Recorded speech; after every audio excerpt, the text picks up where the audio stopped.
आपने कभी भैरव जी का भयंकर स्वरूप देखा है?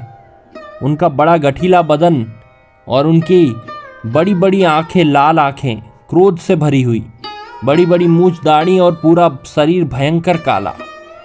उनके एक हाथ में रक्त का भरा हुआ पूरा कटोरा है, जिसमें एक हाथ में रखे हुए कपाल से रक्त गिर रहा है।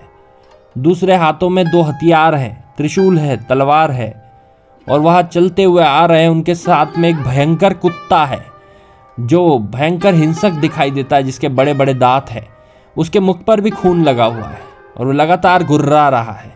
आपको क्या लगता है इस प्रकार के स्वरूप की भावना क्यों की गई? क्यों ऐसा स्वरूप दिखाया गया? क्योंकि इस स्वरूप का असर हमारे अंदर तक होता है, हमारे मन तक होता है। मैं आज आपको 2 भावनाओं के बारे में बताऊंगा।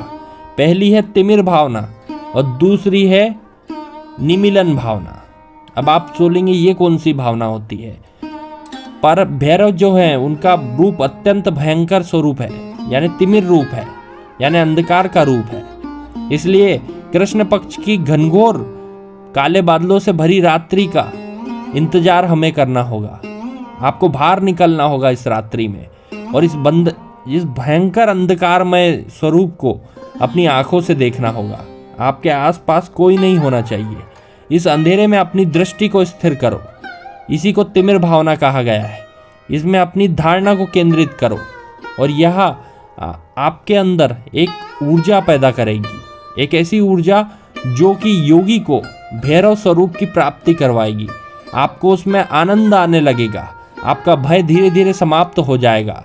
और इस प्रकार अभ्यास करते समय आपको आंखें खुली रखनी है, उसे घूरना है उस अंधेरे को। उसके बाद में मैं आपको बताऊंगा निमीलन भावना क्या होती है। ये हमने पहले देखी थी तिमिर भावना, अब निमीलन भावना को समझिए। निमीलन भावना में आंखें बंद करके अभ्यास किया जाता है।